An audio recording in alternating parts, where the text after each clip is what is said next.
السلام عليكم ورحمة الله وبركاته. طلاب حبايبي، طلاب الصف الرابع الابتدائي، أهلا وسهلا بكم. النهاردة إن شاء الله هنتكلم مع بعض عن الدرس الرابع من مفهوم التكيف والبقاء، وهنبدأ رحلة ممتعة جوه جسم الإنسان مع الجهاز الهضمي، ونكتشف مع بعض إزاي جسمنا بيهضم الأكل وبيستفيد منه. فيلا بينا. تعرفوا يا طلابي إن أي إنسان بيبقى محتاج حاجة مهمة جدا اسمها الطاقة، ومن خلالها الإنسان بيقدر يلعب ويجري ويذاكر ويعمل أي نشاط. طب الطاقة دي بتيجي منين؟ الطاقة دي بتيجي من الأكل، بس مش أول ما أنت تاكل كده تشحن طاقة وتعمل أي نشاط. لا، لازم تعدي الأول على حاجة مهمة جدا جوه جسمنا اسمها الجهاز الهضمي. وجسم الإنسان بيتكون من أجهزة كتير، زي الجهاز الهضمي، الجهاز التنفسي، الجهاز العصبي، الجهاز التناسلي، وأجهزة تانية. بس احنا النهاردة هناخد الجهاز الهضمي، وفي المفهوم ده كمان هناخد الجهاز التنفسي، أو في الدرس ده بالأخص يعني. طب ايه هو الجهاز الهضمي؟ الجهاز الهضمي هو الجهاز المسؤول عن هضم الطعام، وبيعمل حاجة اسمها عملية الهضم. طب ايه هي عملية الهضم؟ عملية الهضم هي اللي من خلالها الإنسان بيحصل على الطاقة اللي بيحتاجها علشان يقدر يعمل أي نشاط. طب في بقى سؤال كده على السريع، ليه الإنسان بيحتاج للطعام؟ برافو، الإنسان بيحتاج للطعام علشان يحصل على العناصر الغذائية اللي بتنتج لجسمه طاقة. يبقى ليه الإنسان بيحتاج للطعام؟ بيحتاج للطعام علشان يحصل على العناصر الغذائية اللي هتدي لجسمه طاقة. طب لو جه سؤال وقالك ايه بقى هي الطاقة؟ هتجاوب وتقول هي اللي بتخلي الإنسان يقدر يعمل أنشطة مختلفة زي المشي، النوم، التحدث، وكمان بيحتاجها للوظائف الداخلية. زي ايه الوظائف دي؟ زي التنفس، نبض القلب، والتفكير. يبقى لو جه سؤال وقالك ايه هي الطاقة، هتجاوب وتقول هي اللي بتخلي الإنسان يقوم بالأنشطة.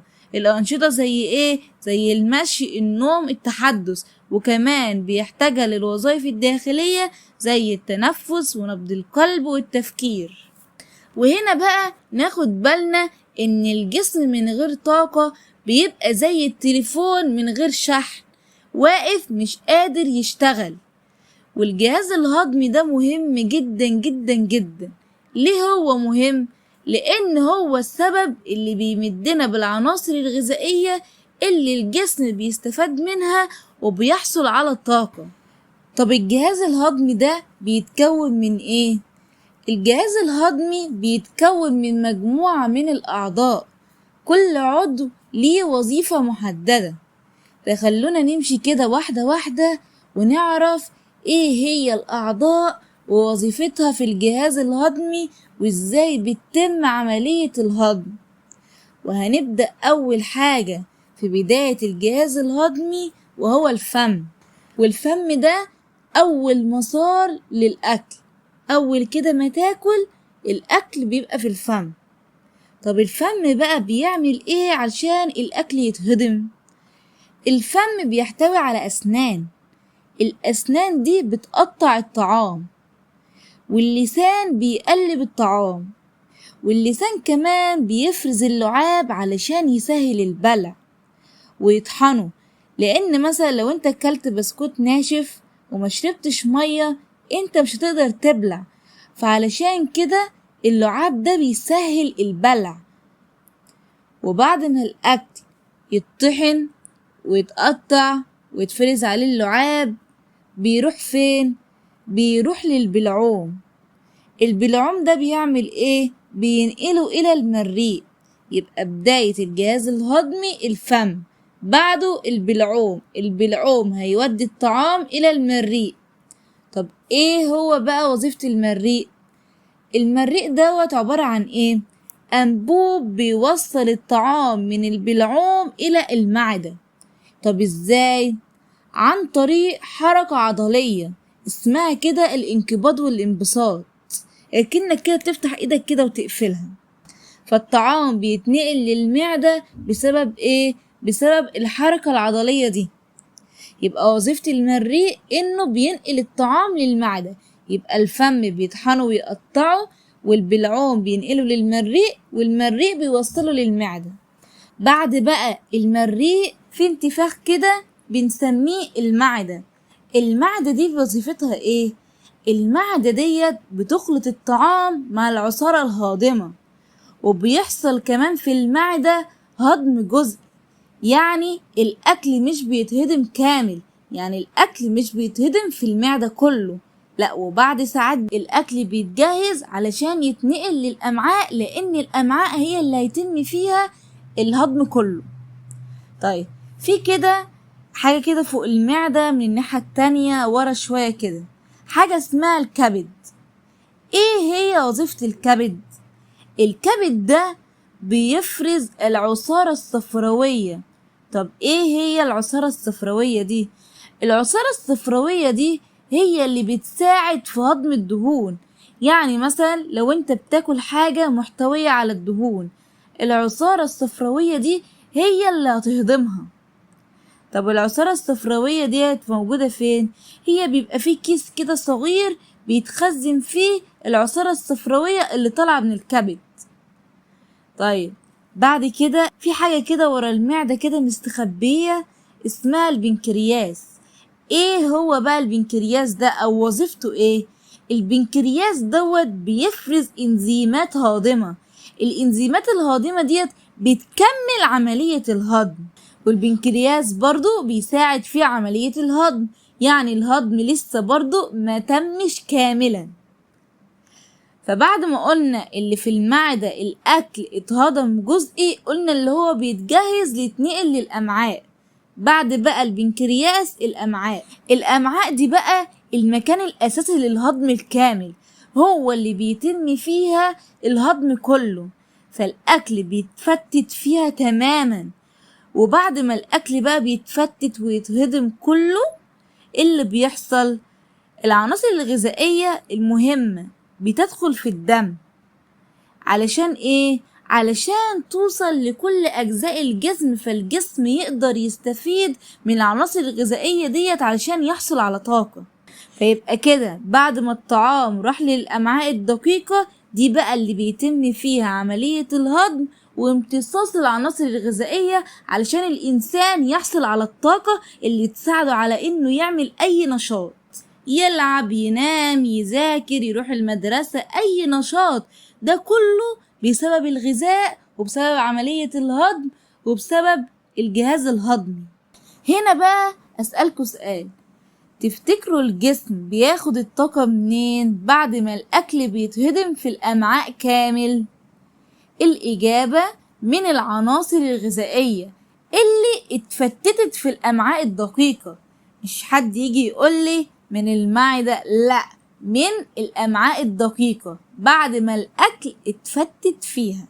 بعد بقى الأمعاء الدقيقة بيبقى حواليها الأمعاء الغليظة، دي بقى مش بتشارك في عملية الهضم خالص، هي بس وظيفتها إنها بتمتص المية بعد يعني ما الغذاء يتهضم، وبتحول البواقي اللي الجسم ما يكونش عاوزها الفضلات، وبتنقلها لفين؟ بتنقلها للمستقيم وفتحة الشرج، ومستقيم وفتحة الشرج، ودي بقى المرحلة الأخيرة اللي بيخرج فيها الطعام الغير مفيد بره الجسم.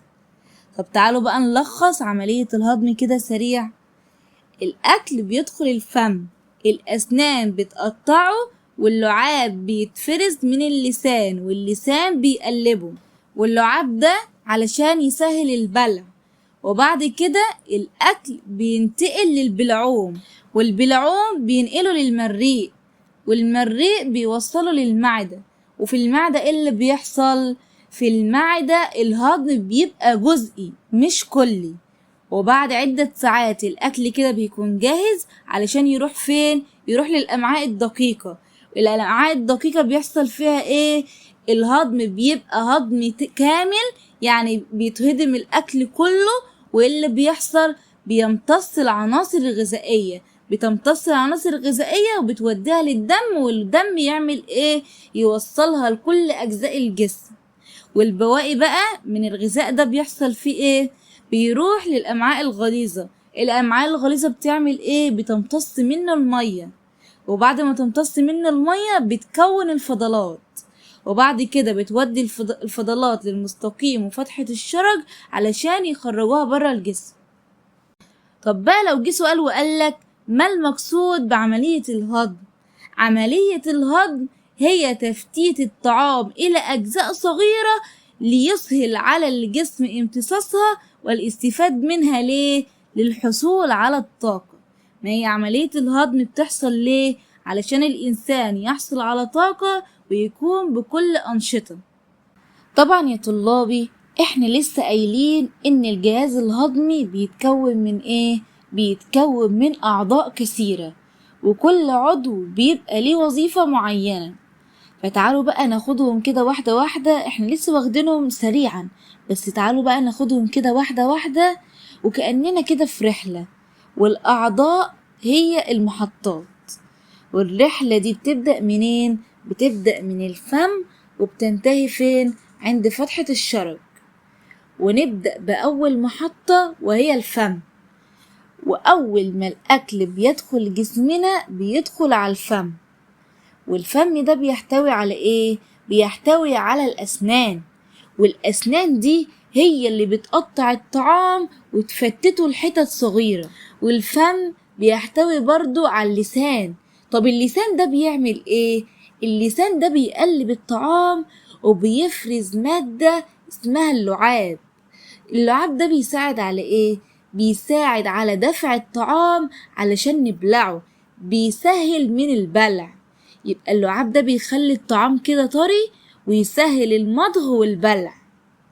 وفي كده مثال بسيط، لو كلت تفاحة، التفاحة الأسنان هتقطعها واللسان هيقلبها واللعاب هيطريها. بعد ما نسيب الفم نخش بقى على تاني محطة وهي البلعوم والمريء. بعد ما نبلع الطعام بيروح فين؟ بينزل الحلق، والحلق ده بنسميه البلعوم. بعد كده ما يسيب البلعوم بيمشي في أنبوبة طويلة. الأنبوبة الطويلة دي بنسميها إيه؟ بنسميها المريء. والمريء دوت فيه عضلات. العضلات دي فيها إيه؟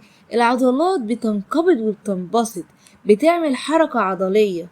ليه؟ علشان تنزل الطعام لحد ما يصل للمعدة. كأنك يعني ايه انقباض وانبساط؟ كأنك بتفتح ايدك كده وتقفلها. هي برضو المريء الطعام بينقبض وبينبسط، في عضلات بتنقبض وتنبسط، فالطعام من خلالها بيقدر يوصل للمعدة. وبعد ما الطعام بيصل إلى المحطة الثالثة وهي ايه؟ المعدة. والمعدة دي بيبدأ فيها ايه؟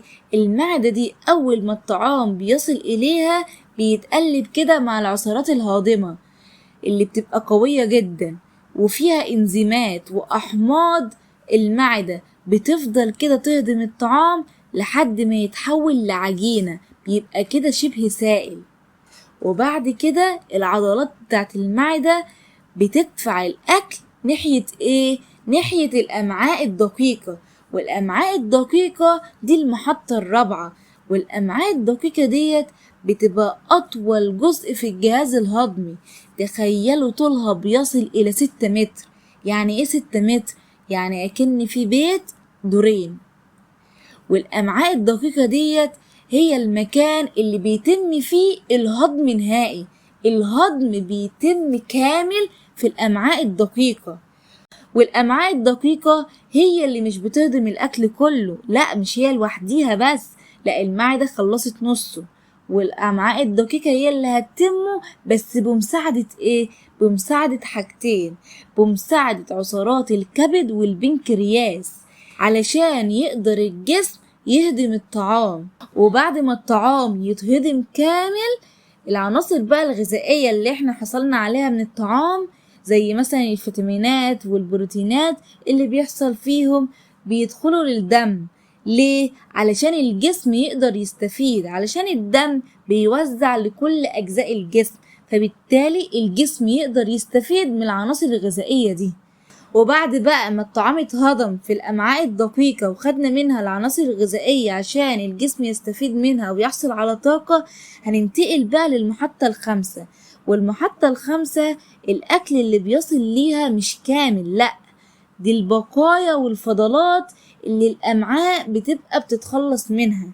البقايا والفضلات دي بتروح للأمعاء الغليظة، والأمعاء الغليظة بتعمل إيه؟ بتمتص من البقايا والفضلات دي المية، وبتجمع بقى كل الفضلات وتخرجها برا الجسم عن طريق إيه؟ عن طريق المستقيم وفتحة الشرج. يبقى احنا كده عرفنا الجهاز الهضمي بيعمل إيه؟ بيعمل عملية الهضم، يعني بيحول الطعام إلى أجزاء صغيرة. طيب إيه هي الأعضاء اللي في الجهاز الهضمي؟ بيبدأ من الفم وبينتهي عند فتحة الشرج. والأعضاء اللي بتشارك في الهضم الفم، المريء، المعدة، الأمعاء الدقيقة. طب إيه هي الأعضاء اللي بتساعد بس في الهضم؟ الكبد، الحويصلة الصفراوية، والبنكرياس. طب إيه هي الأعضاء اللي أصلا مش بتشارك في الهضم؟ الأمعاء الغليظة. الأمعاء الغليظة بتعمل إيه بس؟ بتمتص الماء وبتكون الفضلات. وفي معلومة كده للجهاز الهضمي، إن الجهاز الهضمي ده نوع من التكيف التركيبي. طب ليه هو نوع من التكيف التركيبي؟ علشان جسم الإنسان بيبقى محتاجه ليه؟ محتاجه عشان يجهز جسمه إنه يستفيد من الأكل ويحوله لطاقة. علشان كده الجهاز الهضمي نوع من التكيف التركيبي. وفي ملحوظة مهمة جدا، إن الإنسان بيحتاج للطاقة باستمرار. طب ليه الإنسان بيبقى محتاج للطاقة باستمرار؟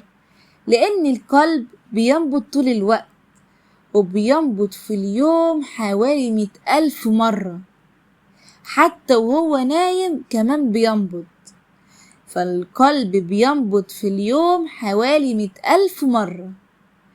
وكمان الإنسان بيتنفس، والإنسان بيتنفس طول الوقت، وبيتنفس حوالي 20,000 مرة في اليوم. علشان كده جسم الإنسان لازم يحصل على الطاقة باستمرار. لو جه سؤال وقالك إزاي أحافظ على صحة الجهاز الهضمي؟ أول حاجة إنك تاكل أكل صحي ومتوازن، يعني مش تاكل أكل من الشارع. صحي يعني خضار، فواكه كده، ومن البيت. تاني حاجة تمارس الرياضة باستمرار، لأن الرياضة بتبقى مفيدة جدا للجسم. تالت حاجة تقلل من الأكلات السريعة زي الكريب والبرجر والمشروبات الغازية، عشان هما أصلا بيضروا الصحة. رابع حاجة كل خضار، فواكه، علشان تبقى قوي كده. وكمان الخضار والفواكه دي بيبقى فيها ألياف، والألياف دي هي اللي بتسهل عملية الهضم. وبكده نكون خلصنا رحلتنا مع الجهاز الهضمي، وأتمنى تكونوا استمتعتوا وفهمتوا كل حاجة. بس ما تنسوش تراجعوا كويس، واستنوني في فيديو جديد مع الجهاز التنفسي.